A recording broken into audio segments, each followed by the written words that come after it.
Hey everybody, welcome to the show. We got a lot packed into the episode for you today. First, James Gunn and his departure from Disney, how exactly that was, and his time at Warner Brothers. Also, manga kind of being a little bit better than comics in the big titles, which is true. And finally, our thoughts on Loki. What happened at the end? Did we like it? Did we hate it? Does Bryan just suck at talking about it? We'll go ahead and get into it. All right now, Bryan, start the music. Let's get this thing started.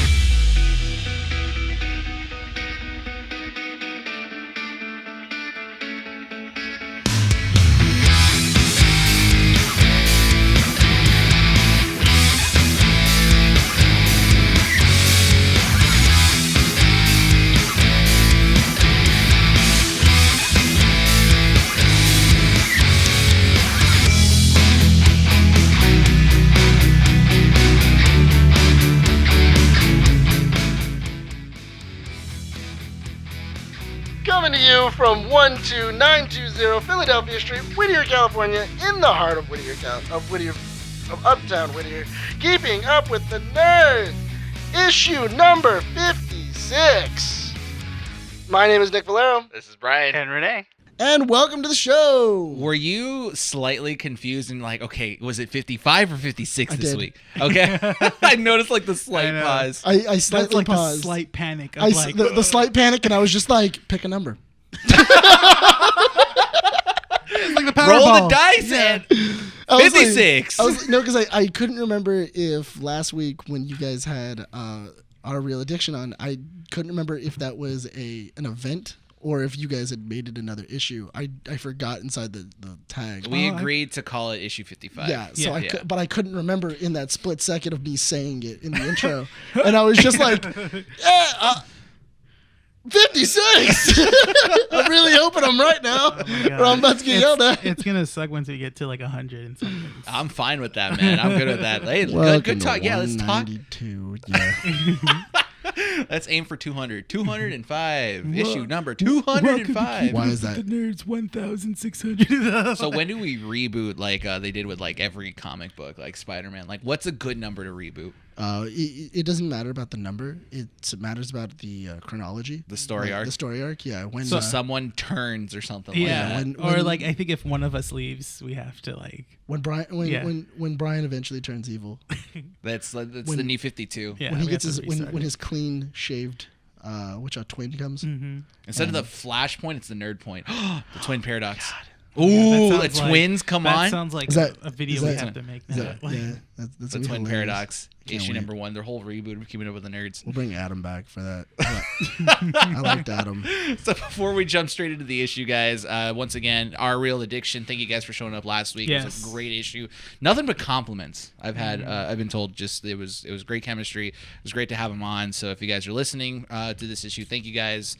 Check them out. If you guys did not know, we actually collabed with someone, issue 55, last week's podcast, depending on when you're listening to this. Go check them out. Go support them. Our Real Addiction on Instagram, and you can find all their information there. A little plugs in for us real quick before we start the show. KeepItUpWithTheNerds.com, where you can find all the information on where we post, what we're posting, and what we're doing. We're working on some stuff, guys, so keep up to date using that website. Follow us on Instagram and Twitter. YouTube, if you have not subscribed to that, we're at 62. We gained some subscribers over the weekend. Yeah, we did. we're at 62. So follow us on there, subscribe, and hit that notification button because we post the podcast on there, along with some videos. Nick will be talking about his thoughts on Loki. That I am. That video will be posted up before this podcast. So, yeah, that video should be up on Yeah. YouTube. And we also have a TikTok at Keeping Up with the Nerds that we uploaded. I told Bryan this, but we uploaded that bit from the Loki video because it's the one where we had our Real Addiction. Right. So Bryan was kind enough to have that already ready to post on TikTok. And on TikTok, you can post under a 3-minute video now. Yeah. That video was like 2 minutes and 51 seconds. Posted it, and then I think maybe 3 or 4 days later, I checked on it. We got over like 1,500 plays. gained like 20 subscribers and then got like 30 likes. Mhm. And I was just like, wow, okay. Like, So what are you saying is we're ditching YouTube and we're going to TikTok. Going We're to- become No. TikTok stars, guys. We're going to become TikTok stars. I think what's in the planning right now, might as well just say it. We want to start making some shorts and some reels on Instagram. So we're going to be posting some stuff on TikTok. So if you have not followed us there, go and follow us on TikTok, Keeping Up with the Nerds. And we'll be posting some short content on there. It's stuff that we normally can't fit in the podcast. That's what I'm going to try to aim for. Yeah. We have the equipment. We're already using cell phones to record the podcast. So like it would only make sense to use that to like do stuff on TikTok and stuff like that. So why not? Yeah. yeah. Yeah, so keep up to date with that, guys. Let's just oh my God, now I can't speak. Thanks, Nick. Let's jump straight into the issue because we got a jam-packed one for you now that Absolutely. Nick's back. Hey. Welcome back, by the way. Oh, that's good. I Yeah. got some R&R, you know, Some R&R. rest and relaxation. I don't know. Brian doesn't know that. It's a very common term. Brian doesn't do that, apparently. I'm not drinking caffeine today, so I'm gonna be like off. No, dude. Because when Brian goes on vacation, he just like puts himself in like a dark room with like dripping water, and he just gets mad at it. and then like he comes out and he goes, "I feel refreshed. My rage has been solidified." Oh man, dude, I need to like not get angry anymore at stuff. That's that's just gonna nearly be the whole impossible. That's the secret, Captain. I'm always angry. I'm always saying, we gotta like just like crop you out. Put your- Like, just put your head on top of little Hulk. Little Hulk right there. Yeah. So you went on vacation last week. I did. And And I that- watched Black Widow. There it is. Yes. I watched Black Widow on the ride up. So I watched it on my phone in the back of a car Yeah. while driving to San Diego. And how was that watching it in the car? I finished the movie as we got there. Oh, Really? Yeah, like it was perfectly timed where as the movie was ending, I was getting like we were pulling into like the place. I was like, oh, perfect. Like this worked out. If you had to give your 5 minutes thoughts on Black Widow, what'd you think of it? It was good. Done. It's definitely not like a. I've seen better spy movies, and I think for somebody who was known as like the best super spy and everything like that, what I really wanted to see is I wanted to see like a Bond movie. Like that's I what see I what you kind of mean, yeah. wanted. Oh, you had expectations. Yeah, like because we've already talked about like how Natasha Romanoff is like an amazing spy. She could find out anything. She does all these other things. I really did want like a full on like we're traveling the world, you know, doing the like just you know a spy movie. Yeah. You know, some plot, you know, and it could have been Red Room. Like, it didn't have to be like it didn't have to change that plot, but I wanted it to at least have some depth or like some like kind of like you know like double cross. Like I see what you mean. You like wanted like okay, that actually explains it pretty well because like a Bond movie will have him like travel to different places. There's like a twist to a twist to a twist. Yes. And as it builds up to those twists, it's like explained in like the very similar spy way. Right. Who was making fun of that? There was like a movie that I've seen where it's like, oh, this is the part where the villain basically like tells this whole plot. Kingsman? Yeah. Oh, that's right. Valentine. Yeah, Samuel Jackson. He's like, oh, this isn't the time though. Like this isn't that kind of movie. Yeah. Stuff like that. And I think, but what you could have done easily, because Kingsman is like a great example of like a really good spy movie done in modern day of taking that idea of a Bond movie and then going, okay, how do we flip it on its head, but also making it interesting. But Kingsman is an ode to spy movies. Exactly. Yeah. But the thing is that you have a superhero who is the ode to spy movies. She is essentially like the ode to spy movies. She is the best spy in the Marvel Universe. I would hope that she could handle like a spy movie, stuff like that. I enjoyed it. Don't get me wrong. It just wasn't what I wanted. Okay. I see what you mean. I think Like- that's fair. Like I enjoyed the movie. It was interesting. I really did like Red Guardian, and I liked the whole Love Red like Guardian, yeah. I liked the whole The what was it? family aspect. I liked the of whole it. family aspect. I loved all that. I thought it was so About good. Taskmaster. You know what? I'm not as mad. Also, we talked like when we talked about Taskmaster like weeks ago. I had told you I think it's a suit. Yeah, I think it's just a suit. Yeah. I was telling you that just based off of like the box that's in here. I was like, I think it's a suit. Like I don't think it's like his like genetics or anything like that, like they did in the comic books. But also that kind of makes it cooler. Yeah. Because then Taskmaster can kind of be anyone, and I feel like that's kind of scarier. Of like a villain, of like somebody could just put on the Taskmaster suit and just like start raining havoc. It's not parodied like in the comics, because that's the thing is that 2 weeks ago when you were on here, you said that Taskmaster's technically like a B or C villain. Like he's not a main villain For the Avengers. Yeah, he's like there. He trains mercenaries. He trains like killed assassins and stuff like that. He's definitely like an elite henchman. Yeah, but he's nothing special now. Like even in the Spider-Man comics that are the current run right now, it's kind of like a throwaway character. Yeah. So I do agree with you in that sense. It's like, yeah, it's cooler that it's a suit. And it could be anyone because it's taken more seriously. Yeah, not only that, but also it's really interesting too, because what happens if the Taskmaster suit was to fall in the wrong hands? Yeah. What if somebody who already had, I don't know, like Caecilius or like some other villain was just like, there's a Taskmaster suit. What if I put on the Taskmaster suit plus my own magic and I'm basically unstoppable? And stuff like that. So I mean, that's kind of interesting. Like that's an interesting concept that you can use in a later movie. Did you like the gender swap? I was fine with that. I don't care. Cool. Right? Yeah, we didn't.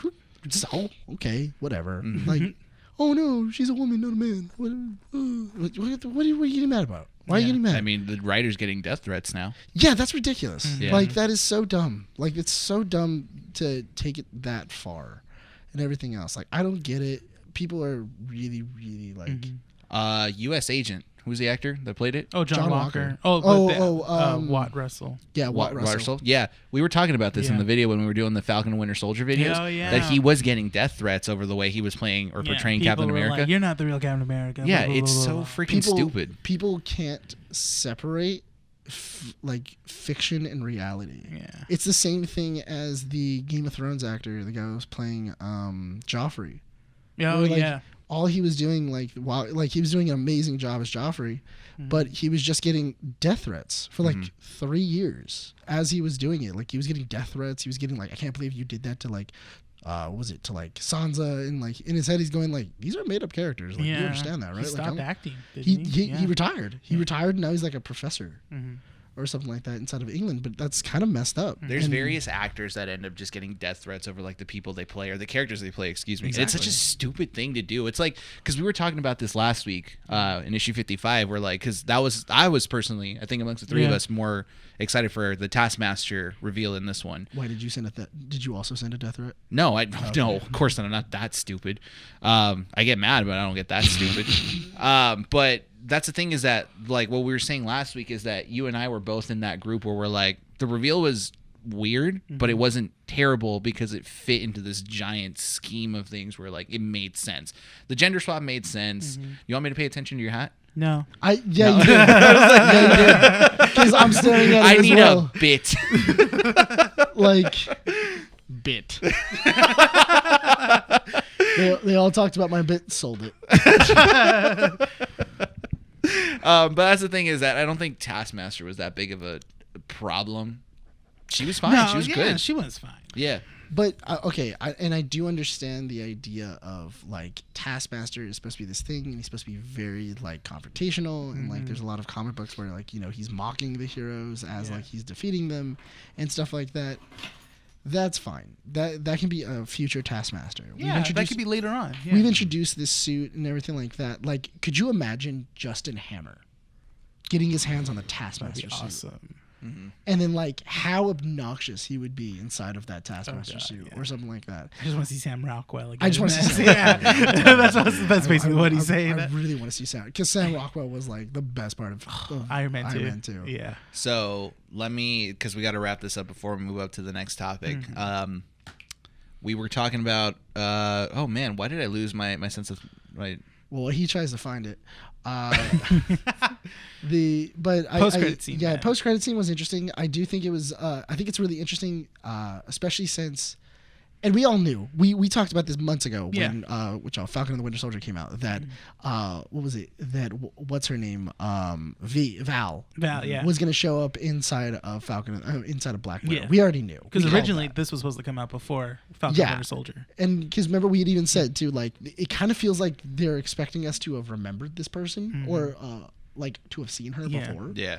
Just the way that it was shot, it was Yeah. like, oh yeah, like this is a person that we should have recognized and everything like that. But I think it's interesting. I'm not entirely too sure if whether or not she's partnering up with Hawkeye or if she's going to be the villain for Hawkeye. I don't think She's going to be like a misunderstood Yeah. villain. It's gonna be like a subplot. Yeah. I think. So, sorry. But I dig that. Yeah. I really do, because I honestly do like this whole. What I'm hoping is that Hawkeye is basically Born, like a Born movie. Of like it's a spy who is training or has somebody that's under his wing or he's like trying to protect while also trying to evade other spies or like an assassin that's trying to kill them. Yeah. He did that in Born Legacy. That's exactly yeah. So we're just gonna make that movie good. We're just gonna take that script We're gonna and just make it we're better. gonna take that script and then instead of Born, he's Hawkeye. Hawkeye. So I got a question for you. Because last week we said that I think unanimously we all agreed that Winter Soldier was our favorite Yes. MCU movie, right? What's your favorite MCU movie? My favorite MCU movie, I would probably have to say.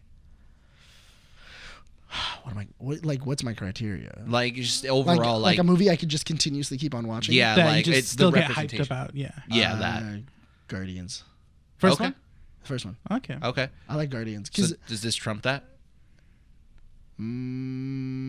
Or does this even go yeah. on your scale of? You know what? Honestly, but here's the thing though. I feel like Guardians is more fun. But I feel like that's also just because it's a James Gunn movie. So like he made it so that way you could watch that movie over and over again and not be tired of it. Yeah. And also there's a lot of things inside of it where you could see it. Like you could see certain things inside of that movie that you didn't see the first time. Like little tiny like things in the background or like, motions or anything like that. And it's a nice little like, it's a lighthearted romp, Yeah. and everything else. This movie, no, I mean, I'd probably put it like as a mid. Like I wouldn't say it's like super. It's like the best Marvel movie that's come out recently, but I mean, it's good. Okay. It's solid. All right. That's a fair. It's kind of No, weird because it's like yeah. I feel like when it comes to favorite Marvel movies, everyone has like their own thing. Guardians, yeah, I can see why Guardians is like a top one. It's funny how just like whenever either a Marvel movie and now a Marvel show, whenever it comes out, it's like boom, automatically everyone's like favorite because it just came out, and like everyone's like, it's my favorite one. Oh, that's my favorite one of all time. I'm just like, really? Did you really kind of let it simmer a bit, or like, Yeah. Well, the thing is that I also put it on rewatchability. Like, would I go back and rewatch Black Widow? And probably not. Yeah. I think for me, Winter Soldier just stands out because it's just produced so well that it felt like because that's what I said last week is that a good comic book movie is supposed to make me feel like I'm reading a comic book. Right. I'm supposed to have those reactions of like, oh crap, this scene or this square or this dialogue. It's like it makes me say something out loud, and Black Widow did that. Like it made it. It reminded me of why I loved Winter Soldier so much, and that's why, for me personally, at least, it's better than Winter Soldier. Really? Yeah. I found more enjoyment out of this one because it took the spy genre and put it in a comic book and reminded me what it was to read a comic book. The scene that we were talking about is the one where Natasha says like, "Oh, I have to sever the nerve so I can like the pheromones won't work." Honestly, and how do you plan on doing that? Yeah, honestly, that is a very Bond thing. Yeah. That was very much a Bond move. Yeah. Like I could totally see that inside of like a Bond. Like the whole movie. like switching, like her placement with her fake moms and stuff Yeah. like that, and just wearing that classic like mask that just disguises her face. twist on the twist on the twist. Yeah. And then Yeah, but my only thing was that I was disappointed that those twists were coming at the end. oh, I see what you mean. Okay. Oh, because what's that? What's the James Bond movie where he's like captured in he's like in a white room and he's like strapped to a chair? Is it? There's a lot. There's a lot. Of He's strapped to a it's- chair in it's, every it's, movie It's almost. one of the more recent ones. Oh. It's not Spectre. Is it Spectre? What do you mean? Might have been haven't seen- Spectre. I haven't Who's seen the, Spectre. do you honestly. remember who the villain was? I can't, not off the top of my head. Was he Was the older? guy from Inglourious Basterds? No, but point being is that when he's like trapped, because I get what you mean. He's trapped. You feel like it's over. The twist, but there's still like 35 minutes of the movie left. Yeah. Yeah, I get what you mean. That's also the other reason why I love like The Dark Knight so much, because it's just like, oh yeah, like it's just every single time you think that you're ahead of the Joker, you then realize, oh no, I'm still 30 steps behind him. And and every single time I think I'm gonna outsmart him, he's already outthought me. Yeah. And stuff like that, which is also why I'm really looking forward to the new Batman movie, because the Riddler lines that up perfectly. Yeah. That's a That's what villain. I'm super excited about. That's a villain that you can easily do that with, where it's just like every single time you think that you've beat the Riddler, something else happens. Yeah, or anything like that. I It's haven't perfect been villain. excited to see a Batman villain in a movie than I have. The last time I was for The Dark Knight, for Joker, for Heath Right, Ledger's. right. This one, I'm super excited. The same excitement. Somewhere I out there, have, Adam's yelling at you, being like, Why? You didn't like The Dark Knight? it's not that Oh, he yeah. hates it. It's he kind of feels that people who overhype Heath Ledger as a Joker just kind of like. because of what happened to him. Dude, that's why. delete that video now. Who's directing? Who's directing this Batman movie? It's Matt Reeves. Matt Reeves. The guy Matt he Reeves. did War of Planet of the Apes. I love and, Planet of the Apes. Yeah, he And did. then- He's been doing all the latest Planet of the Apes. Yeah, he did the last Freaking two. love them. Yeah, I have to admit those are pretty sick are movies. so Those are- I they're- would they're ne- pretty sick. Yeah. So I've told my I fiance love that I War of the freaking. Planet of the Apes. That's my favorite one. Is War of the Planet. of Is that the Apes. third one? That's the last one. Yeah. Yeah.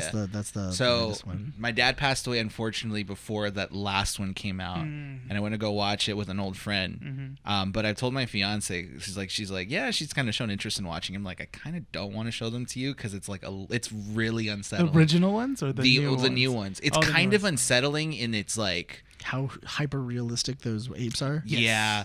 The second one, especially when like the humans go into the base, into the camp of the apes, and like they basically like try to like overtake them. Yeah. And there's that one scene where one of the apes opens up the tank and just starts beating the crap out Yeah. of the soldier. Oh, It's yeah. like, yeah, that's kind of like Apes unsettling. can do that. They can beat the crap Yeah. or just rip someone's face off. But it Like, also makes you, because that's the thing is that I'm real excited for Matt Reeves to kind of like humanize Batman and like that entire like world, because that's Yeah. what he did, is that he humanized the scenario in Planet of the Apes and made you feel like humans were the actual villains, and not just yeah. because they're villains, but there's a reason as to why, like our nature. he did a great job with Caesar as a character. Just bringing them in and just making you feel for him, and then at the end of the third one, when he's at peace and he just goes and dies, you feel that. You're just like, Don't remind me, dude. Oh my god, it was such a beautiful scene. My only thing is that especially with that of this idea, because he does really well with the duality of a villain. yes, Yeah. And he really does well of going like, is this, you're fighting against him, but is he truly a villain? Yeah. Do you what he's doing is bad, but you also kind of see it from his point of view, and you're like, would I be doing the same thing? Like if I had the power and I had the abilities that Yeah. this person did, would I be doing the same thing? Yeah. Maybe. because this Riddler is going after certain people in Gotham. It looks like he's going after corruption in Gotham. Yeah. And it's kind of like inspired by Batman. So That's is he kind really of, a villain? So what makes me any different than you, Bats? You know, and that's a very interesting idea of trying to figure out the duality of Batman and trying to figure out his code and like how far he'll go and stuff like that. That's Especially also, a younger Batman. like a younger Batman who's still kind of struggling on what it means to be Batman. Like what is the mission? Yeah. I also just want him to say it once. I just want him to say that once. Like the mission comes first. Oh, yeah. Like because I've never because no Batman that we've No. ever had on the thing refers to it as the mission Yeah. and everything else, and that's like such a Batman thing. Yeah, that's the thing. He always thinks about the task or the mission in hand first. Yeah. That comes first. And like every animated or comic book or Yeah. anything like that, like even Robin's talk about it, where like all he talks about is just the mission. Does it involve the mission? Yeah. Is it mission sensitive? Well, then we don't do it. It's like they always talk about like this is basically what Batman just talks about all the time, and like no Batman movie has ever had him say the mission comes first, or like is this mission critical or something like that. I think that's really interesting. You were getting vibes like that in in Snyder's Batman when he was doing it. You get vibes like that, You get vibes, but yeah. he never gets a chance to say it at all. Unfortunately, yeah. Snyder's Batman was a studio produced. Batman series. Yeah, Batman character, excuse me. I mean, technically, this is Batman. This is Ben Affleck's Batman. This was supposed to be yeah. Ben Affleck. This is supposed to be Ben Affleck's Batman. This is what he was so- supposed to do.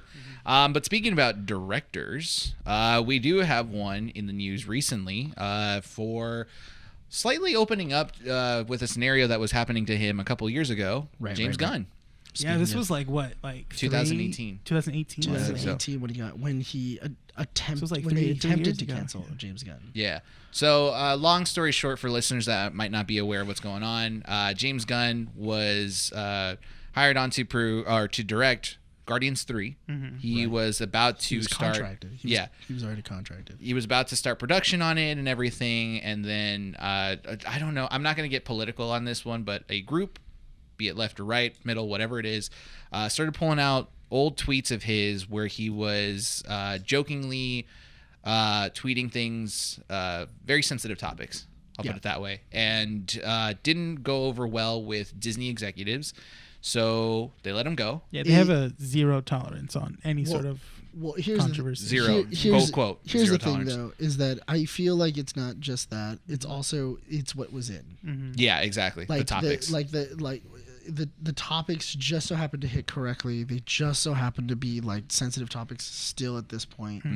And he just so happened to have a tweet that was 10 years old. Yeah. At the time, At the time, it was like 10 years old. It was like when he was like coming. I think he was like in his like 30, like he was like in his late 20s, like early 30s, and something like that. And even he said, he goes, "I was really young and I said some really dumb things online." Yeah. And everything like that. And like that's not the character I am. Like you can ask anybody on set, and that's not like who I am or anything like that. And it's really hard to kind of like judge someone for something that they did 10 years ago. That's the thing. So you're like a whole nother person at that point. Like in 10 years, you're not the same person. Like you kind of can't judge somebody for what they've done. You kind of have to judge them for what they are. I mean, unless what they've done is absolutely atrocious. Like you can't be like, well, I mean, like like yeah, no. Stalin, he wasn't that bad, right? Like near the end, he helped, right? That's okay. Good example, Nick. But he recently came out in an interview, I think it was with Variety or something like that, where he opened up about his experiences and he basically said what it was going through during that time. Yeah, and I mean, up to this point, it was all speculation. We all had to assume what was going on. I think a lot of us, or not a lot of us, but here mostly when we heard that he got picked up by DC Warner Brothers to direct and produce the next Suicide Squad movie. It was the same year. Yeah. It was literally like a following 2 weeks. Yeah. Literally, it was within like weeks of each other. Like Disney said, we're going to be releasing you of your contract because he violated some kind of like ethics clause within his contract. So he didn't necessarily get paid out for it because he had broken that ethics clause. Oh, okay. Yeah. And that was like a huge hit because it's like $30 million that you're not going to get because I think he has a pay or play. Which is basically no matter what, I make this movie, I don't make this movie, I still get paid $30 million. But if you break that ethics clause inside the contract, it voids the entire contract and everything else. So that was kind of interesting. But the fact that DC kind of like, I think it's so interesting that DC read his tweets and went, because they're not that bad. So in response to that, before we get to like this full interview, it's funny because we talked about it when that happened. Yeah. And we were both in agreement. This is like way before we started producing the show. Yeah. Right. We said it's I think I might have said it to you where I said it's so stupid that they let him go because even though these tweets were bad, it's not like, it matters at this point. Yeah, because I think he takes it back. It wasn't like he kept going with it. It wasn't like you look back and like it was like 2 months ago at that time. Yeah. He tweeted the same thing or referenced it or something in that way. Yeah. No, this was again 10 years ago. Yeah. And I think we talked, and then I think I brought it up too, where it's like, well, that's like I see what you're coming from, but at the same time, I was like, if you're a person that's always in the public eye, that's always, you're famous, you're a director or anyone or influencer in any ways, look through your Twitter, man. Delete it's such your a tweets. scary thing. That's the thing. Well, the thing is that also that's not what people were doing though. That's the thing. Yeah. No, because people were going back. There's a couple of websites where because this is the reason why they say never post anything. If you're questioning it, you probably shouldn't post it. Yeah. The reason being is because there's plenty of websites that have chronicled what was on the internet, at Even certain if you delete at certain it. points, even if you delete it, like that information is still on the internet. And the hard part about that is that when a lot of people, so like if you looked at James Gunn's Twitter, it wasn't there anymore. Like it was gone. But what they started doing is they started going like back because they had started to cancel some of these like really famous actors, and and producers and like directors and stuff like that, people in Hollywood, and then they started kind of going down the list of like who was popular at that point and like how can we like who else like kind of like deserves to get canceled. And everything else, and he just so happened to kind of fall underneath that hammer of social justice. The only thing is that what had happened to him isn't fair. So it wasn't fair, and we said it wasn't fair because that whole pickup by DC wasn't a surprise to any one of us. I think that we understood that he was gonna get picked up somewhere. It was, we didn't know the whole drama behind it. But the thing is that what's really interesting though is that that's the reason why he could go to DC. Yeah. Because the fact that he voided that clause, his contract became void. Yeah. So that also means your non-complete clause is also void. So I'm gonna put on a tinfoil hat here. What if it was Warner Brothers? that released it. Warner Brothers went out it and they were plays just out like, so- if we get him fired, he's gonna need a job. It just plays out so weird because, like you said, the timeline is kind of weird because he got fired from Disney, Marvel. Then DC picks him up and says, "We're going to get you to do Suicide Squad." And then, like, DC a was month already later, having backfire on a lot of stuff. That's the thing. They were behind on a lot of movies that they were promised to release but never happened. Now think about it this way: when those tweets came out, it was like the flames were just ignited and they were nonstop. He gets fired, picked up by DC. No one mentions it. Yeah. It's not that big of a deal. Then a month or two later, Marvel comes back and goes like, "Hey, James Gunn, listen, buddy, we're sorry we didn't let you go. We overreacted. Can you come back?" And he comes back, and now he's directing Suicide Squad, which releases next month, and Guardians 3, which begins production next year. But the thing is that when they hired him back, he was already starting pre-production for Suicide Squad. He hadn't even filmed anything yet. No, but he. And then when they hit him back up to go, hey, like come, like we apologize. We want you to do Guardians 3. Because technically Guardians 3 should have come out about a year and a half ago. Yeah. Yeah. Like according to their original timeline. But it's not like when he came back, he had to start from like scratch. He had the script already in his hands. Yeah, but the thing is that I thought that was so interesting is that James Gunn basically just gave DC the finger and went, yeah, that's cool. I'll work on Guardians 3 when I'm done with Suicide Squad 2. No, he gave Marvel the finger. Yes, sorry. He gave Marvel I was the like, finger. wait, how did he give DC the finger? No, sorry. You know me. Yeah. What was it? I mix things up all the time. I gotta stop doing edibles. But anyway, what I'm saying is that for that, it's very interesting on the loyalty that he had for that and everything else. I'm also kind of interested in how exactly that was going with like the cast and stuff like that. So, because there was a lot of backlash on the cast as well. I feel like most of these questions are answered in that interview he just released because there was a lot of speculation in these last couple of years that this when this event happened, and I think one of the biggest things was like, okay, I didn't think we really thought about it because James Gunn was a big name at the time, and because Guardians was huge. Dude, he's still a big name. He was a big name at the time when it was coming out. He's still a big name now, but because didn't James Gunn also produce that Superman horror movie? Or was that someone else that I'm thinking of? Superman. Oh no, he produced that. He produced it, right? Yeah, he helped produce that. Was it Brightburn? Brightburn, thank you. So he was still on track, but in the interview, he starts talking about what he went through emotionally and mentally during the whole firing process of this. One of the big things that I think we mostly grasped from this entire interview was that in his thought process, he was saying, I'm going to be canceled. I'm going to have to start thinking about selling my own house. Like, what am I going to do? I'm not going to be able to work in Hollywood again. I'm never going to be able to do anything again over tweets that he released 10 years ago. Yeah. Let me get this straight. We're not defending. We can all agree. We're not defending what was being said. What was tweeted. Yeah, that's not the point. We're not going to defend what the tweets are, what the tweet said, because they're not appropriate jokes. Yeah. At the time they weren't.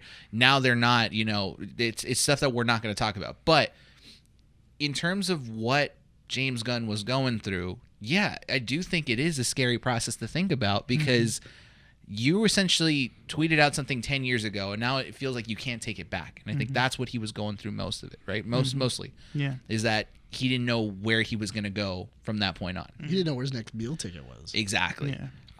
One of the things that really... Did you read the interview or no? No, I have it up right here, though. Okay, But so... honestly, but the thing is that good thing that Warner Brothers did that, because Warner Brothers showed, just by that simple act of like, we're going to hire you to do Suicide Squad 2. Here's the thing, though. They needed somebody. They needed somebody to get to just wrap their hands around Suicide Squad 2 and really steady the reins on that franchise. And that's the thing. It was like the perfect... Like, It was a like we perfect said, storm. it was a It's a perfect, perfect storm. Everything fell into place for them, because when they tried to do the first Suicide Squad movie, you could tell that it was trying to be like Guardians. It's by trying the to be a trailer. James Yeah, Gunn movie. it was trying to be like how Guardians was, and then they put out. Then they did the reshoots and try to make it more funny and try to make it more light and stuff. And when you watched it, it was like This obviously doesn't fit, it doesn't fit at what we originally thought it was gonna be. So it's like, well, we gotta do another one because everyone likes the Suicide Squad, and then boom. Well, what did Warner Brothers had to lose hiring James Gunn? They didn't have anything to lose. It's not like I'm sorry, I'm going to piss off some people, but it's not like the DC industry right now for movies is booming. It's not Marvel. It's a fraction of what Marvel is right now. Well, that's the thing, though, is that I think it's so interesting, though, because DC didn't have anything to lose, but James Gunn had everything to gain. Exactly. Because here's the thing, though. When going into this and Warner Brothers coming at James Gunn with this deal, the thing that it was going to show is that studios are still willing to work with me. And that's what was really important, because if there was solidarity inside the industry of like, hey, no studio wants to talk to you, like nobody it's even taking meetings and stuff like that, that's when you know it's bad. But the fact that a studio was willing to work with him and a studio was still paying him, and they weren't really getting backlash for it. Actually, people were really excited about it, because people who didn't think that James Gunn should have been canceled were like, that's awesome, perfect. Like Suicide Squad is like a perfect franchise for James Gunn. That's a genius idea. Of course, why couldn't we have done this in the very beginning and everything? But I think that was also really important towards James Gunn, and I think that without Warner Brothers kind of putting that olive branch, I don't think that we would have James Gunn coming back for Guardians 3. Oh yeah. I don't think we would have Suicide Squad that's coming out, which I'm so excited for. He's still very young in his career. He still has maybe like 2 or 3 movies under his belt that we know he'd probably direct and produce really well. Him and Taika are bouncing off each other for both of their movies, because he's helping him with Thor, and then Taika's also dealing with him with his Guardians of the Galaxy movie as well too, because their characters intertwine a lot. Yeah. So it's but that makes sense though. Yeah. Like now, because I need to go talk to that director, because your franchise is now intersecting with my franchise, so we kind of need to come to this nice little middle, because I think Taika is gonna have some of the Guardians in it. Oh yeah, and in Thor, in Love and Thunder, he's confirmed that the Guardians will be Guardians are gonna be in it, and then in Guardians 3, they're assuming that Thor or other Guardian characters. Valkyrie, Thor, Valkyrie, or even Lady Thor, or who knows who shows up inside Love and Thunder, but they may be joining the Guardians, because that was a really interesting thing with the Guardians, that the roster always changed, and stuff like that. Because when you think about it, technically, Drax kind of doesn't have a reason to be there anymore. Yeah, he's done. Technically, he's funny that you mentioned Drax, because Bautista came out and basically said that he was kind of disappointed that Drax isn't even considered to have his own movie. And it's like, yeah, I get it. It's like, he's not that much of a character that he needs to have his own movie. That's the thing. But that was the thing. But his big thing was to kill Thanos. Yeah. And they kill Thanos. Thanos is gone. Thanos so what does he have to do now? So what is your? And I think that would be really interesting in Guardians 3 if they mention that, if they tackle that of Drax is just kind of drifting off into space, and it's just what's wrong, Drax? And it's I never thought I'd actually kill Thanos, but now that we have, what do I do? What do I do? What do I do now? I would love even more if he takes the credit. He's I would love the idea if he's just did you see how I snapped him away or something? Perfect or ending. Did you see how I killed him? Perfect ending for Drax. Him and Mantis just go away together. Honestly, I'd be okay with that because Yeah. there have been, Mhm. Guardians of the Galaxy things where Drax does kind of like just fade away and like he goes to do his own thing. He does his own thing. And Yeah. like I think for a while there, Drax actually had his own comic, Yeah. and like he was doing like his own thing Mhm. and everything, and I think that's fine. But I do want to start seeing that like more of like a rotation, and I think that's perfect for just like in Suicide Squad. Oh, that would be where- cool. Yeah. Where there's gonna be like this nice little cool rotation because I already know Pete Davidson, Nathan Fillion, and like Weasel. Yes. All these characters Oh, they're gonna die. Yeah, Javelin's the- gonna die. He's gonna Javelin's kill his gonna own die. brother. Javelin's He's gonna kill die. Sean Gunn. Yeah, dude. Because what already I can tell, it's either they're gonna die or they're gonna be taken over by Starro, And then they'll die. and then like Harley Quinn and them will murder them. So I've been hearing really quick. I've been hearing things that this might be Margot Robbie's last Harley Quinn. So portrayal. yes, because she Yeah. came out and said that she kind of wants to take a break Yeah. playing Harley Quinn. I think yes and no. A little tangent here, but This would be.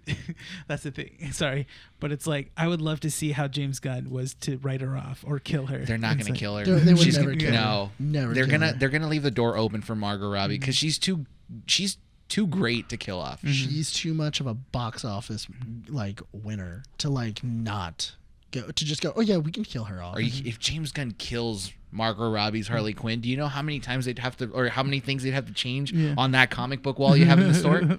Like all the main title Harley Quinns that they have on there, and all the illustrations are gonna have to change it because They only she have can't wear that. one. They only have one. But now. that's her She's not even iconic look part now. of Suicide Squad anymore. That's the iconic look though. Yeah. Even the Harley Quinn show, she's kind of similarly dressed to that, Yeah, right? I mean, So it's too big. But that's what. Yeah. So I mean, even if she takes a break, I think that's fine. Because like I said, It's fine. When is it not fine, Nick? Do you not give her permission to take a break? Don't make this a thing. Don't I'm not take in the my mood for words this. and twist them. Don't try When to. the turntables, Nick is Turn- not ready. The No, tables because- have finally moved around in a 360. Don't, different- don't try to live cancel me. That's not Live fine. cancel. All right, don't you try to give me the James Gunn treatment. All right? Take some. We already agreed that if it's a James Gunn treatment, I'm probably the first one to go. no, Yeah. no, Oh yeah. no. I'm the one that says dumb things. You're the one that just gets. Are we angry. competing on who gets canceled first? No, I'm gonna get canceled first. No, I'm gonna get I'm gonna do canceled. this. I'm gonna do that. Renee's the one that gets canceled Dude, first. I was over about to say. something I was dumb. like, dude, could you imagine like just just like Rene gets canceled hard? Like he's just Just like an old Facebook post that just it just stepped out of nowhere, me- like me- 2003. Yeah, Yeah, like dude, me in like- high school or something like It's like, that. what did you say? Why would you say that? Rene? I was young and stupid. I I, was didn't know any 16. better. Rene the Clan. What? They had You didn't like Reese's peanut butter cups back then? What? Canceled for something that dumb. man. But, to move on with the subject, just to kind of wrap it up, one of the interesting points for me was that you would think that James Gunn would have been super salty and negative of the fact that he was canceled. But he ends the interview, you can see it at the end, he basically defends cancel culture by rationalizing it. Essentially saying, Do you want me to read it? if you can, if it's a short one, short paragraph. Yeah, it's like a little paragraph. Looks Yeah. like maybe like that. Go for it. It says, I understand people's preoccupation with that term, but it's such a bigger issue than that because cancel culture also is people like Harvey Weinstein who should be canceled. People who haven't gotten canceled and then remain canceled. Most of those people deserve that. Paparazzi are not just the people on the streets. They are people combing Twitter for past sins, for any past sins. All of that sucks. It's painful. But some of it is accountability. And the part of it is good. It's just about finding that balance. So he necessarily just he tries to rationalize it by saying, okay, yeah, I went through this and it sucked. I almost lost everything. I probably wouldn't have had a career, any of these things, and I wish it wouldn't have happened to me. But in a way, it is a necessity to have this kind of culture because you do want to make sure you hold people accountable for the stupid things they do. Harvey Weinstein is a perfect example of it. The things he did were unforgivable. You don't want that kind of trash in Hollywood. You hope that people don't want Well, that. the thing is that was Hollywood. Yeah, for exactly. Decades. For exactly. For years. So you was- do need that was to Hollywood. call out those kinds of things Yeah, and to hold them accountable. And you know what? I feel like when it's somebody who I feel like everybody has a bad tweet. Mm-hmm. Everybody has a bad idea. Everyone has that. Well, yeah. Everybody has an idea that goes through their head, and they go, "That's clickbait." Somebody's gonna see it and click it, Mm-hmm. and it'll bring them to my Twitter, and then like they'll follow me to get upset about something I said, Mm-hmm. and stuff like that. And it's a weird thing that we kind of did in culture is we made it so that way saying these outlandish things is what got you popular. Yeah. But then 10 years later, we then came back and like started slapping people in the face for doing it. And because there are certain tweets and certain people that get canceled for tweets that were they a bad idea? Yeah. Is it justified to destroy their entire lives though? Not really. Yeah, I think even iCarly in like the 3rd episode, they were making fun of it because the younger girl, the one that plays Freddy's daughter, makes a business out of like combing through people's tweets and stuff like that, or social medias, to like basically delete things so that they don't get canceled. So like it's a joke now too. It's like it's a normal thing. It's like, oh, if you're trying to make it big. Even my fiance was joking about it. She's like, oh, if you make it big somewhere, like you'd have to hire someone to like start combing your tweets and making sure you didn't say anything stupid. It's like, you really want to live in a society that's kind of like that? That's the thing, is that you want to be held accountable, but I think like what Nick was saying is like, you know, you don't want to be canceled over something stupid when you yourself have become a changed person. Yeah. You know, there's things that you shouldn't do, but there's things that you shouldn't have done, and you've learned from it, and now you're a better person because of it. See, because like Weinstein, on the other hand, that was a different thing. Yeah. Weinstein had been doing this for decades, Yeah. and then he was still doing it. Like it hadn't stopped like at all. Like when it came forward about Weinstein people and like things happening to like actresses like 10, 15 years ago, then he also had like reports of people doing it last year. Yeah. You know, he like, and not only that, but also that was rape. Like, like that was a totally different topic, and he deserved to get like everything that was thrown at him and everything else, and he deserved to go to jail. He deserved to get canceled. He deserved everything that came to him. But the fact that James Gunn had a bad idea, and he posted it. Yeah. He did not deserve to lose his entire career and his livelihood. Thankfully, he didn't. Yeah. And good thing he didn't. And I think that's that. And luckily, that's what ended up happening, and everything else. I mean, honestly, guys, I'm talking to you, audience. Sometimes tweets they're funny in the moment, but they'll bite you in the butt. They will bite you hard. So take a second thought. You know, take a second, read it again, and go, is that too far? The more you know. Yeah, the more you know. It should also be applicable to us, but Yeah, Rene. I saw your second Twitter account. What do you mean? speaking of something that's dying, comic books. Did you really find my second account? I mean, It's only pans. only paying. Oh God. Okay. Comic books. Comic books and manga. Rene, go ahead and introduce this next topic because I got to use the restroom. Yes, You always have to comics use the restroom. are books that we read. I thought that's why you brought that giant can. That No, way you I've been didn't have to drinking a leave. lot of water and Out of that giant can. Yeah. Yeah, it's water. Isn't that how you refill it? No.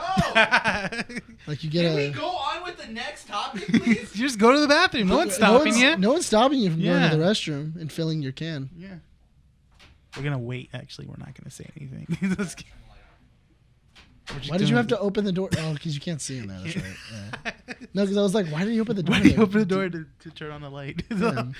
But basically, this topic is this came to me from my friend Hayden. Right. Guys, he sent me this video of this guy talking about what is it?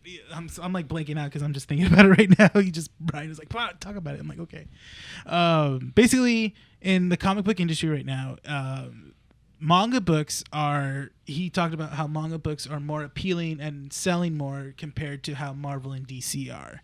And it was something that I was really interested in. I see it. I work here at the store, and basically I do see it every day, and I can confirm that is a thing, that manga books, at least with younger demographics at the moment, it's hitting them more. You know, they're getting more interested in reading those ones because right. I talked about it before we recorded. because manga books have a larger selection of genres, Right. while Marvel and DC just deal with the superhero genre and try to work with what they have with those characters and stuff. Yes. Sometimes it's very recycled stories. We see those a lot, especially with like with Batman characters, Spider-Man characters, Avengers as well too. Honestly, and sometimes it is very rare when Mm-hmm. you get a comic book arc where Mm-hmm. where it's just like, damn, that was good. Like the top stories, like now I'm no longer following characters now. I'm following writers when it comes to comic books. My two favorite writers right now is Donny Cates and Tom Taylor. But hasn't been that hasn't been your thing for the last couple of years? No, well, yes and no. Because you mention a lot of writers, and you're like, oh yeah, this writer's doing this for this publisher now, so I'm gonna go follow them. When I first started getting into comic books, I think when I was like 16, I was following characters. And then when I found out like, okay, certain writers or this writer's writing this story for Batman or for that, I'm like, okay, well, let me see what else they did. And then when I got older, I think when I was like 18 or 20, I was following certain writers at that point. But now I'm following. I was still kind of like, okay, well, he's no longer writing Batman, but I'm not going to read what else he puts and stuff like that sometimes. Yeah. Now with certain ones, like basically Donny Cates, he got me into Thor, and I never liked Thor. Yeah, at you all. were reading a Thor comic a couple weeks ago. I'm Yeah. like, you picked up Thor? Dude, Okay, Thor's cool. so good because in that story arc, basically Thor is king of Asgard, and he's just like sitting there, and the next thing you know, Galactus drops down on Asgard because he was being chased by some sort of dark entity that's coming after him, and he tries to bring in Thor to help him. Basically, I need more planets to eat so I can be strong enough. And Thor's like, I don't want to do that. And he goes, do you have no choice? And he turns him into a herald, and now he's the Herald of Thunder. And he has to do Galactus's bidding now. Hey, so if you want to pick up these books that are really interesting, Yeah. Renee, where can people? That sounds really. It's really good. Renee, I got a question for you. If you live in around the Whittier area, Los Angeles, you're close to Uptown Whittier, and you Yes. want to pick up these books, where would you be able to go find them? You come here at Undercity Comics, 12920 Philadelphia Street, Whittier, California. Oh, wow. Also Renee's trunk. Yeah. Or a black market comic books. I sell illegal contraband comics. late at night, he. Cannot confirm nor deny. This- Late at night, you see in the court of law, this cannot be used as evidence. you see Renee outside in like a giant trench coat, and he's just like, Yeah, I got these issues. "Hey, man. I got the new Batman." It's It's just like, oh, what? I even got Batman when he dies in 2022. You want to This hasn't see even come out Bruce yet. Wayne's penis? I've got the issue first yeah. print right here. You drew that. That is a sketch. I feel like I just said Bruce Wayne's penis, and I'm like, no, that's an actual thing, guys. It's an actual. That that's is. an In actual Batman thing, yeah. Damn #1, Yeah. he takes off. And FYI, I wasn't joking. it's good to know that he's 6 inches flaccid, in the comic book. Because you know why? Why? Because Batman. That guy? Yeah. Okay, you know. Was funny. Just Okay, really gets it, you know? sidetrack before we jump stories. Keep going with this No, I topic. really want. I want Superman to be gay again. Can we do that? I want the pink kryptonite again. Wait, what? Yeah. Yeah, back in the day, which is like back in like the 80s. That would not hold up. No, now. you can't do that. Oh, no, now. You can't do that now. You can't do it now, but think about how hilarious that would be. Yeah, If, like, but you if it- can't do that now. Oh no, you do but that they did now. the whole Iceman thing when Shadowcat went through Iceman. Oh and no, then it's no, like, we criticized that on the Yeah, podcast. but still, we said that was stupid. yeah, I know. but that was really bad to have someone come out of the closet as a comic book character. Oh, That you're was- yeah. gay? Let me force it out of you. Yeah. Okay, have more respect, please. You ever Jesus tried Christ. like not being a mutant?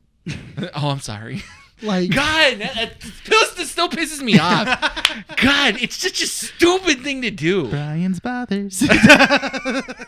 Can we go one issue where you guys don't try to piss me off or something stupid? listen, Brian, we could try, but we all know that's not gonna happen. So, Oh my God. really quick, sorry. We got a compliment on our last episode. His name's Jaime. He's a customer here. He was listening to our last episode. He Okay. loved how we were trying to be structured, but he loved how Nick was trying to reel you in the whole episode. Yeah, And I you was- said that. yeah. That was issue 54. Yeah, and I was like trying to basically trying to reel you back in each time, but Nick was still throwing Listen, the line. Look. I will give the audience my anger. Yeah. If we make a Patreon, I will sit in front of a camera for 15 minutes while you and Nick interview me on things that bother me, and I am willing to like go all out. That'll be a No, Patreon. see that- Like a head vein will pop up. I'm working out too, so I'm like trying to lose all this weight. So the vein up here, I'm gonna try to form a vein that goes straight down this way. You just see it pop. When Yeah, we're exactly. talking. See, what I want to do is, I want to just like get Bryan, tie him to a chair, and then just like Why? No, hold on, let me finish. Let me finish. Let me finish. It's hilarious. It's a great bit. So I want to tie him to a chair, and then we just say words, like just topics. Like what? Oh, Like I see what? what you mean. Like what? Like just Bryan can't get away from us, and we just like keep on just mentioning topics and just going. I hate doors.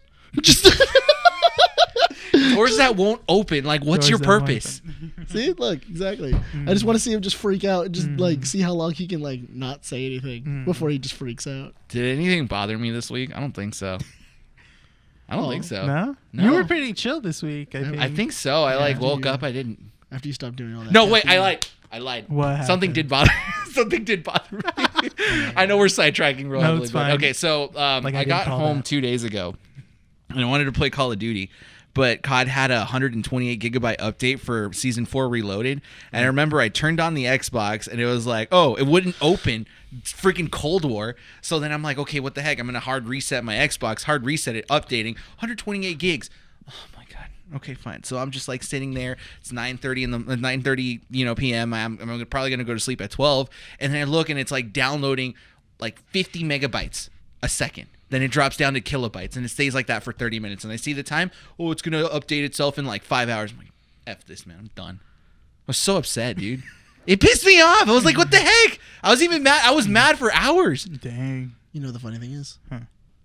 I forgot it. I forgot the update happened. I set my Xbox to auto update. Mike, And That it didn't never auto happens. update. Mike- It never happens. It never At happens. 128 gigs, you want it to auto update, and it doesn't do the stupid thing you ask it to do. No, I set Why mine- the hell do you? If the update comes out at 12 a.m., Yeah. why the hell Mike- are you telling me at 9 a.m. or 9 p.m. Excuse me to update? my computer just did it. Yeah, your computer does it.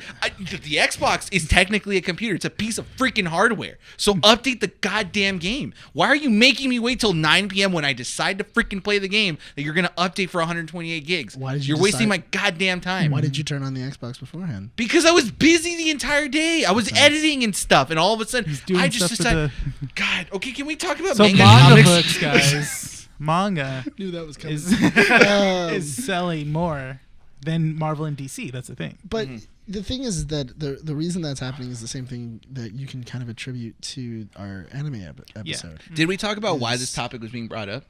I brought it up. Yeah. Okay. I like my Hayden was the one that brought this to me. He sent me that video. Okay. If Yeah. you were here, then you would know this. I was peeing.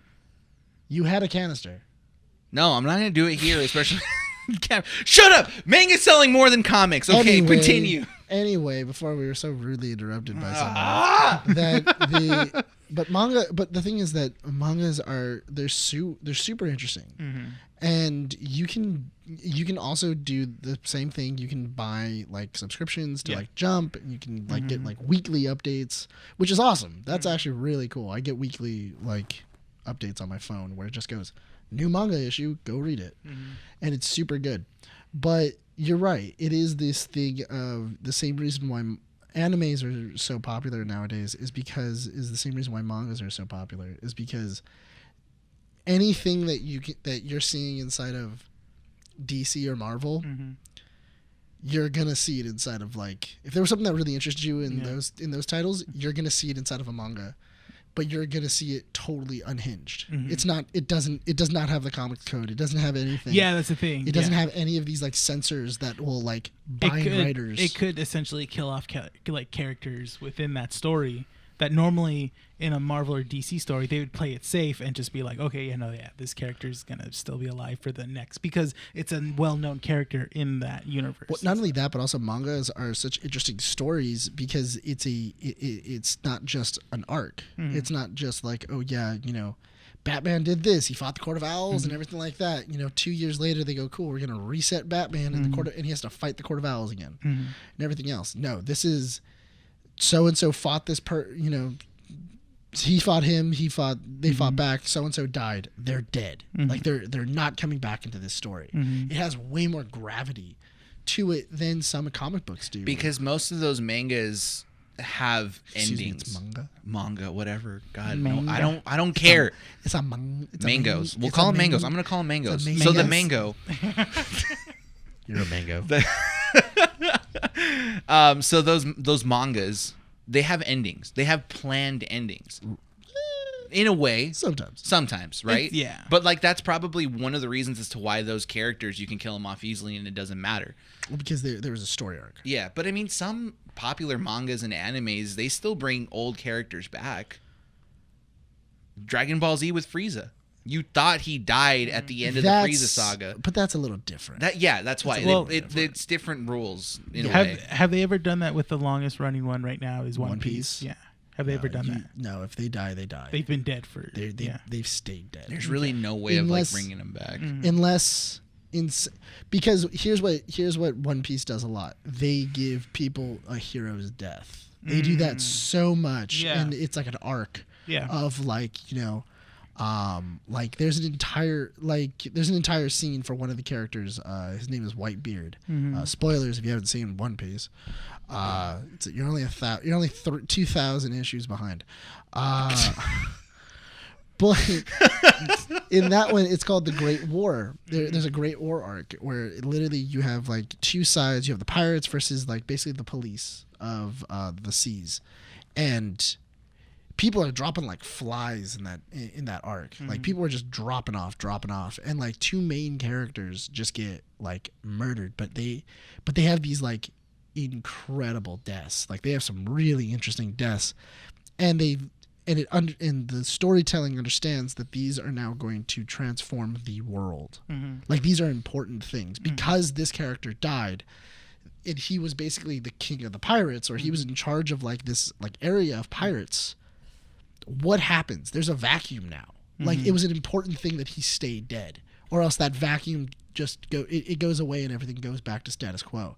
So you needed that vacuum. Not only that, but also there's another character that like it helps Luffy become stronger with like his pain of loss and understanding that he can't save everybody and everything else. And it's a very like hard arc afterwards, because there's an entire arc of there's like 10 episodes or 10 issues afterwards, or 10-15 issues where it's Luffy dealing with this. Luffy is now dealing with this pain. He's dealing with loss.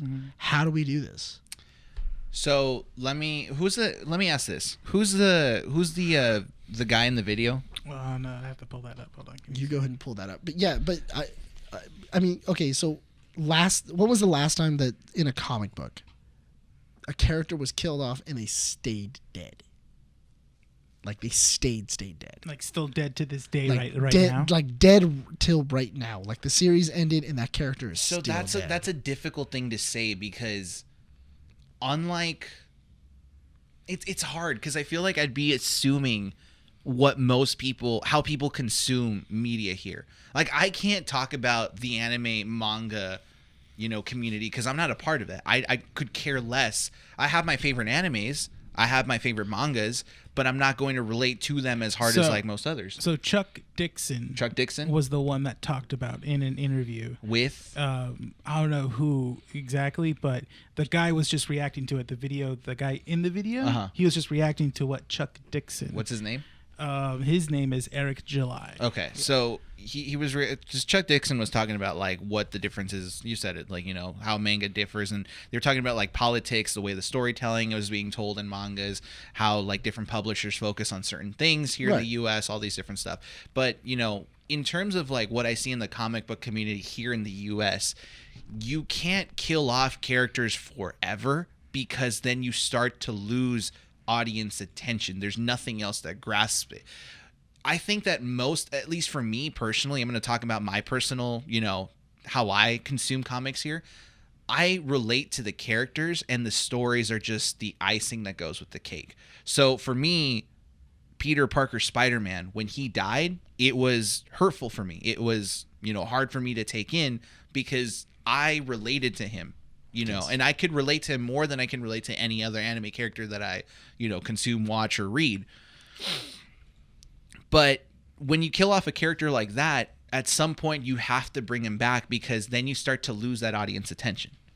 Am I going to come back if Parker stays dead? Probably not. I wouldn't have picked up another issue. I would have been pissed off. That's why that Superior Spider-Man run only lasted like 30-something issues, because they knew that they needed to bring him back. By issue 5 or 6, they were already teasing that Parker was still alive consciously in his mind. Yeah. And it was just to tease you to keep you going, because I'll be honest with you, I remember 3 to 4 issues in, I was already lost. It was like, I could care less. I don't want a Doc Ock Spider-Man. He's too violent. He doesn't understand the responsibility of being Spider-Man. Why do I need to keep buying these issues? Issue 6, 7, or 8, whatever it was that happened, right then and there, Conscious comes out, Parker's still alive. Yeah, I'm going to go back into it. With anime, when I consume it, can I relate to any of these characters? My Hero Academia, for example? Not really. You're more of a Bakugo. No, I'm not like Bakugo. No, far from it, dude. I'm not an asshole like that. Bakugo's an ass, dude. I know. He's a straight up asshole. Like, that's the thing, is that these characters are cool, but I can't relate to them in a way that I could relate to someone like Peter Parker. Mm-hmm. Or, people could relate to like Logan Wolverine or Scott Summers Cyclops, or I don't think anyone can relate to Scott Summers. Idiot. No. Loser. But you get what I mean, right? Yeah. So that's probably why it is that the comic book industry here in the U.S. can't necessarily kill off those characters. You kill off Harley Quinn, what ends up happening? Here's my thing, though, and I feel like this to answer your question, people would riot in the streets and just go crazy, but I have to say, this is the problem with a universe. This is the problem with the universe. No. This is the main problem that you have with comic books that have built universes. Mm-hmm. They've built overarching titles that all attach to each other and everything like that. It's a great idea. It's so cool that it leads to a lot of different storytelling ideas. But because you did that, whatever happens in this one has to affect the others. Whereas in manga, there's a lot of different stuff that's just, this is an isolated universe. This is an isolated world. Whatever happens here, happens here. Mm-hmm. And it does not affect anything else. So I can have 30 different mangas coming out of my studio, and they all have different consequences. They have different repercussions. They have different things like that. But they all don't need to talk to each other. They don't need to... They exist in their separate universes. They exist in separate universes. There's different they're different housing, everything else. That means that they can kind of make the story that they want to do. Because let's just say that there's a Batman story or there's a Spider-Man story, and it's going up, and there's already a crossover that's going to happen with the Avengers soon. And they already know we're going to be having a Spider-Man crossover with the Avengers. That means that whatever that writer is doing, he has to then start pivoting towards this Avengers crossover. Mm-hmm. So whatever main story is there, he's going to have to start pivoting. So that way he can attach it to that Avengers comic or figure out how whatever the main story is doing has to connect into there. Whereas in a manga, you don't have that. You literally have, what is my story about? What is this? I'm just going from the beginning, middle to an end. It wants to tell a story, and it builds on that fact without any interruptions. Right. Point being, totally understandable. There's nothing wrong with that. Let me ask you this then, okay? Because do you read mangoes? You don't read mangoes? No. Do you read? Do you read? Do you read? Thank you so much. I'm gonna get that manga behind you. I'm gonna show you. That's what I'm gonna do. Okay. I'm gonna you obviously read mangoes, so let me ask you this. Is this a mango? All right, relax. Hey, are you turning into me? Yes. We gotta wrap it up pretty soon. Yeah. So let me ask you this. Okay, how do you fix the American comic book industry? Because there's a good example of a character that's kind of passed on the mantle. Venom. Venom's a recent character that actually did pass the mantle. Right. It went from Eddie Brock to Flash Thompson to Eddie Brock to, in a way, Flash Thompson. I don't want split. anyone coming after you because it's Eddie Brock, then Flash. It's Scorpion. Scorpion got it for a little bit. Yes. Dark Avengers, that's why. And then Flash got it. And then after that, it went back to Eddie for a bit. It was a crook guy. It was like a crime guy. He only had it for like 2 arcs. And then Eddie Brock got it. And then Eddie became like the mystic, all-powerful, symbiotic god, and then he passed it on to his son. Yes. So in a way, they did pass on that mantle. They didn't technically kill Eddie Brock, but like Venom is still passed on through someone else. They almost did. They gave him cancer for some reason. Eddie? Yeah. He had cancer after because the symbiote affected him at a molecular level. Yeah. Also, why would anyone come after me for the Venom thing? Also, Come at me. What are you gonna do? No, what are they gonna do to me? I don't want anyone commenting being like, "Well, actually." Okay, come at me. What are you gonna do? What are you gonna do? Fight me in the comments. Let's go. That's also a Deadpool thing. Yeah. It's just like, oh yeah, this worked in Deadpool. Let's use it here. So how do you fix the American comic book industry then? To make it more appealing for people to come in. For one, it's our censorship. There are certain stories that we just can't tell. Mm-hmm. Whereas in a manga, you can tell whatever story you really want. Like, think about it. Do you think that Attack on Titan would have gotten a comic book about it? Not the way it's told. Not the way it's told. It's not a political thriller. Yeah. Like that. You would never have My Hero Academia. You would not be able to tell some of these stories that are inside of My Hero Academia. It has all like the pretty good arcs of like a superhero comic book, but there are also other arcs that are dark and like super brutal, and it's like, okay, yeah, this kind of crosses a line. Yeah. Where like United States would never kind of do this or anything like that. It has to be what you're telling. Also, when people read manga, it's some of them are mature audience. They're older. They want to read these stories.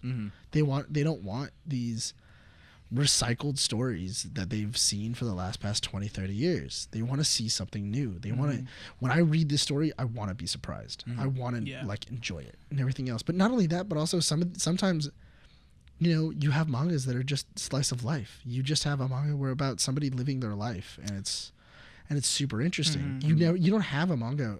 You don't have a comic book really, of just somebody enjoying their day. Yeah. My next thought is this: the demographic in which these things are being sold to. Yeah. Because I feel like a lot more kids pick up comic books. No, yeah. So it's like kids will pick up comic books, but teenagers will read mangas. And I've noticed that. Yeah. And then adults pick up both. Adults will pick up both depending on, But do you think the longevity of these mangas are going to be, as long as a comic book? Yes, because if the manga was really good, it's going to get an anime. Yeah, I still get a lot of people that buy Akira, the mangas for Akira. Akira's a cult, though. It's a cult classic. Yeah, but it's never gonna. But it's a good story. That's why it keeps moving. So that's the thing, though, is that like you have mangas like Akira, and it never dies. One, because it's a great storyline, but two, pop culture wise, it's referenced through like a lot of different media in America. I think Rick and Morty mentioned it like what? It was in season 4, one of the episodes. In like a past season. You got Akira. If my son ever if I see any more Akira stuff, then you're going to get out of here. I think it was in that same video that you mentioned, though, that American comics influenced the creation. Oh no, it was a different. Was it that, or was it a different TikTok that I watched? It was saying how like American comics at the time, basically, when the U.S. I don't know if this is historically accurate. I might need to double check it, but when America or when the U.S. basically not militarized, but like they landed in Japan and they made bases over there. Occupied. Thank you. They brought over some culture stuff, which like comics, and those American comics influenced the creation of Astro Boy, which was like the first manga that was created, I guess. But I might be wrong. But yes and no. Yeah. Okay, because mangas are there is some history behind like the manga, where it does come from ancient Japanese drawings, stuff like that. That's why some of the stories that are told also have to do with like old stories that are modernized. Yeah. In Japanese cultures, it really did kind of bring that because Astro Boy you could really attribute to kind of being like one of like the beginnings of this medium. Yeah. Of like, okay, yeah, because it is that cross of West and East coming together and making this and making a form of art. Yeah. And I would definitely say that mangas are the like child of this like brainchild of like this cultural like renaissance. But yeah, I know, but the thing is that Japanese readers want to read, because a lot more Japanese readers are adults. Mm-hmm. Like kids read them, but adults read them more. I think, to go back on this idea, kind of like finalize it, I think the biggest point that you hit was, politically speaking, that is what's murdering. The politics is what's kind of killing off the American comic book industry. It's the censorship that isn't allowing writers and artists to be, 100% into their creative potential, to bring in 100% of their creative potential. Right. You have a lot of these stories that you wish you could see in comic books, and they just can't happen because it might not sell. And it's kind of going along that idea of like, okay, if its creator has to trust that there's an audience there for them to be, right. for that medium to be consumed. You have to believe that the audience is going to want to buy these issues, not because it's going to appeal to, a demographic and that's where you're going to get the money. You're going to sell it because its story's good.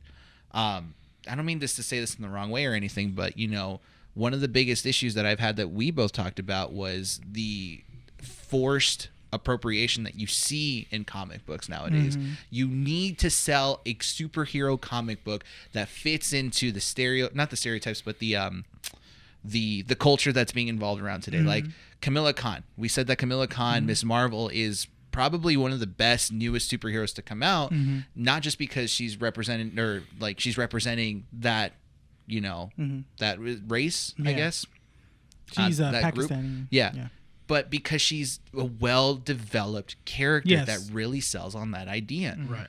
Politically, like if we're going to talk about social politics and stuff like that, there's a lot of writers out there that are being forced to shove in these ideas into these stories, and just selling on the fact that it's there because that's what the public wants to read. Yeah. And that's not true.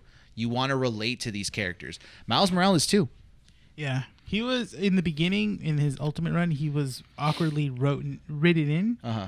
But then it wasn't until later on he was then shown in a better light and stuff. Because it was like basically like he was bitten, but it was like before Peter Parker died. So he was like basically this kid that was just had super spider powers, but Peter Parker never met him and stuff. And then now when you read or watch anything that has to do with Miles Morales, he's being mentored by Peter Parker now. Right. So they altered that a bit because it was very weird. It was like this random kid and he just became Spider-Man but didn't know how to do it. You would also imagine that if Peter, heard or like even a rumor about another spider person, he would try to find that. He would try to find him. Yeah. Like cuz I would. Yeah. And everything else, but what happened to me is very rare. I not only just something I would want to show someone. So the way I see it is that you pick up a comic book to relate to the characters, whereas you pick up a manga to forget the kind of realistic world that you're in. Because mangas are just, you have your slices of life, which I feel like people. I'm so proud of you right now. Well, shut up. It's not a weed. You use terminology. I'm so proud. Weed terminology. All right, sorry. I'm gonna. You know what? I'm gonna say it again. You have your mangoes that are slices of life. I'm gonna murder this guy. I said it for you. You're welcome. But your slices of life, that you could, read and be entertained by the relationship that you have towards these things, right? And you have your other mangas that, are just badass. My Hero Academia, Attack on Titan. Those are the ones that are big sellers because the animation, in terms of the anime, is fantastic. It's great to watch. What is that one called? Full Metal Alchemist as well. I love Full Metal Alchemist. Have you seen those TikToks? So I think I sent you one the other day. What? Where it was like, what was it? Was like, the guy reacting? No, the guy going like the animation studio, and he's just like, all we need to do is this kid just jumps. That's all he does. Like we don't have to put anything extra, and we got extra time. What do you guys want to do? And he's just like, did you say we have extra time? And then it shows the scene where Bakugo jumps into the air when he's after he's been captured by All For One. Oh yeah. And it's just like he's just like shooting himself into the air. It's like this epic his face going and everything like that. And then he grabs on. He's like, "You idiot!" And it's just like a super cool moment. And it's like they'll spend the money so it looks cool. Yeah. But not all animes are like that though. Not all animes do that. I mean, I think it's just certain studios will do that. Like Funimation pays attention to certain things of how. Well, the thing is that there's also some studios that make really weird decisions. Yeah. Like there was one that me and a couple of buddies were watching when we were going on the list of lists of animes to watch, and what we essentially we got to, it was called Kingdom. And when we got to Kingdom, it's a very popular manga. It's super popular. Everybody loves it. It's one of like the best like feudal era mangas. It's really, really good. Yeah. They turned it into an anime, and so that way they could do these large scale battles. They turned, instead of being a 2D animation, they did a 3D animation and CGI, and it looks terrible. Like the actual people are super choppy, where it's like, oh yeah, like if they had like 5 more frames, this would look really cool. But they don't. So it's just like, it looks like robots, where they're just like that, and it looks really bad. And you can tell the studio made a mistake when you watch it, because once you get to season 2, they cut down on the 3D and they start adding more 2D. And then like eventually in season 3 they start like really cutting down on the 3D, and like majority of it's 2D. So I mean, some studios just make bad decisions. Yeah. Dragon Ball Z with Dragon Ball Super, and having to redo the entire movie again. What do you mean? The Battle of the Gods, how they released that movie, and they said, oh yeah, we're gonna do Dragon Ball Super, and they basically did the whole movie in like 3 episodes. They didn't do the whole movie in 3 episodes. It was like 7. It's like Yeah. 7 I episodes. forgot it's Dragon Ball. It's like I 7 or don't 8 watch episodes. Dragon Oh, it's interesting. If you little sidetrack before we wrap it up with final thoughts, you can, if you've ever seen Battle of the Gods, the movie's good. It's a good looking anime. It's a good looking anime movie. But then when they released that movie, they then announced a couple months later, we're going to release Dragon Ball Super. And instead of starting from that point, they went back and redid all of Battle of the Gods or Battle of Gods. But the funny thing is, the fight scenes in the Dragon Ball Super anime, you can tell that the animators were like, we've already done this, so the animation is garbage. They cut a lot of corners. Yeah, they did. They cut a lot of corners where it's like, yeah, like we're not gonna reanimate this. Like this is the second time we're animating the same fight. So to wrap up this topic and to wrap up the podcast, because we do have like 2-second thoughts on Loki. What does the American comic book industry need to do, Nick, to better itself? I think that we need to kind of get away, and I honestly, it does kind of go back to this whole like Me Too thing and everything like that. It needs to kind of shy away from this whole censorship thing. You know, people in industries do need to kind of tell a story that they want to tell, and everything else. And unfortunately, right now, if you tell a certain story, there is this thing in the United States where it could backfire, and like people just shoot it down just because of the idea and everything else. Whereas in like Japanese animes and stuff like that, it's like, you want to do what? Yeah, and they just do it. And then they go, I'm sure there's an audience for it somewhere. Yeah. Why not? We'll get. But the thing is that I've noticed too is that in mangas, what they'll do is if they're not sure about the story, then they'll turn it into like a mini series. Yeah. And like it'll only be like, I don't know, like maybe like 80 issues, and then it's like only 80 issues. Only 80.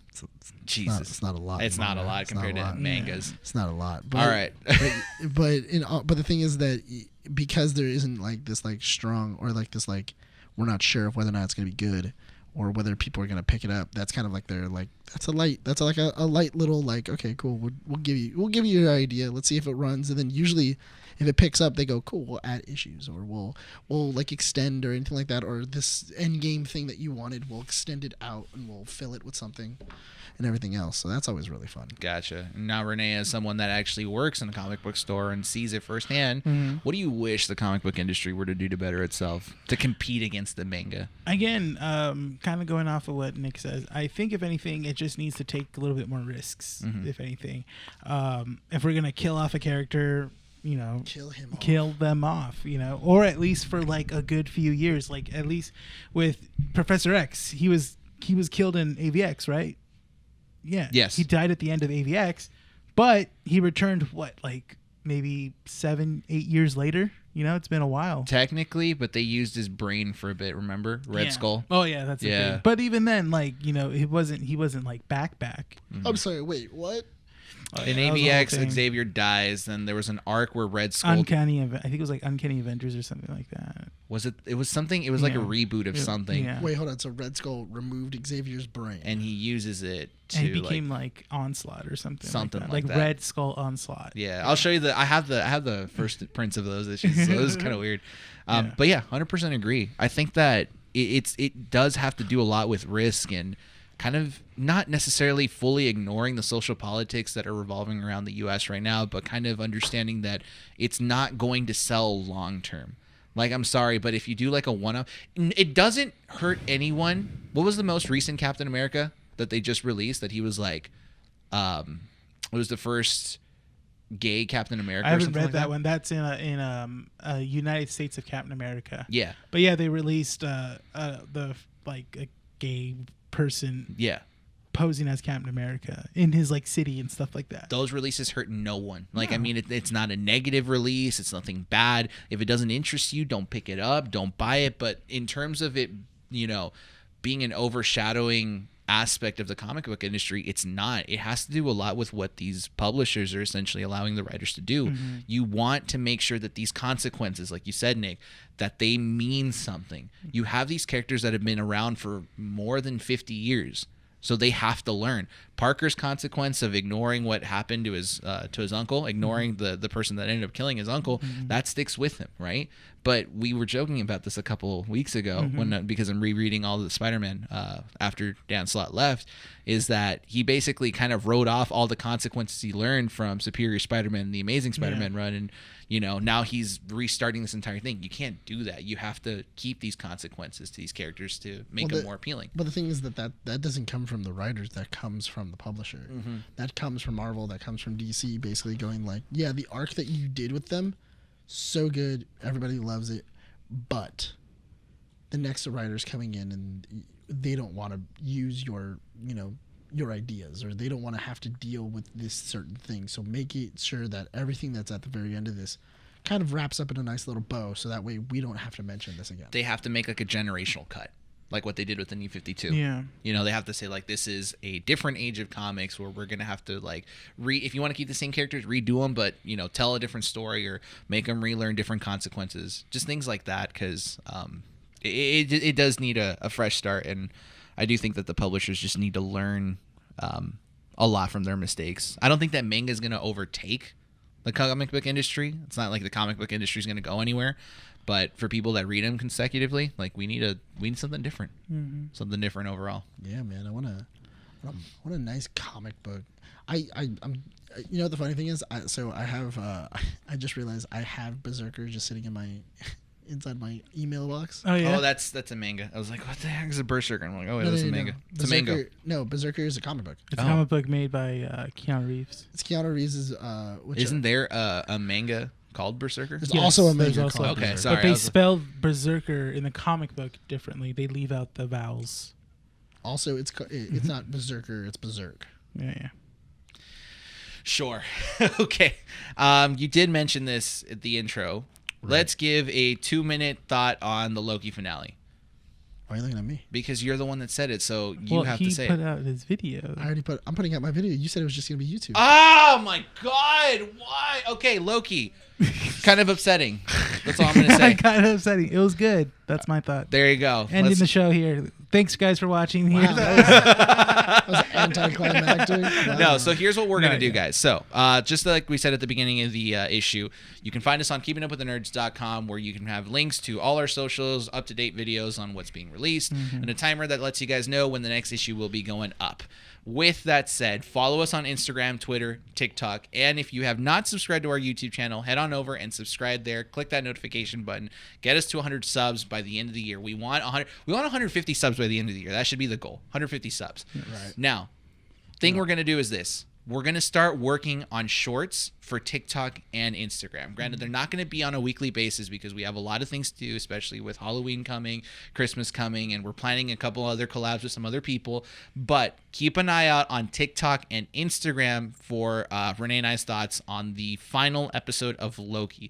We're actually going to be talking about after this issue. But yeah, there'll be like 2-minute videos, reels, and we're going to do some stuff on there so you guys can interact with us more on Instagram and TikTok as well, Yeah. because I get it. YouTube's like, different format, and it could be a little bit confusing to do all that. But yes, that will be a thing. Follow us. Let people know about us. Share us with some other people. We'd love to have a bigger audience, and we love you all. So thank you guys. With that said, are we ready to wrap up this issue? Yes. Nick, do you have anything else to say? That's the code. What code? You have to From wrap my up the phone. issue. Oh, I thought you guys were gonna go into more on Loki stuff. No, we said No, we're gonna we're do that. done. Yeah, we're gonna do that in a The shorts. Come, Yeah. Nick. Sorry, I zoned out. Sometimes when Bryan talks, what was it again? Sometimes when Bryan talks, you just kind of tune out. You ever seen? Welcome back, Nick. Oh, thank you. You're gonna have to deal with him next week too. I won't. Oh, guys, just a little quick. I won't be here next week. I For will be issue on 57? For issue 57, I will not be here. I will be on vacation in Utah, guys. So the way that we wrap up this issue should be like, one nerd leaves, one dies. Issue 58 will be like, only 2 nerds left. Nick, go ahead, take it away. Welcome to Thunderdome. All right. Thunderdome, nerd. This has been Keeping Up with the Nerds, issue 56. My name is Nick Valero, This is Bryan. Rene. and recording at Undercity Comics in Whittier, California. We want to thank everyone to listen. For listening. Do Do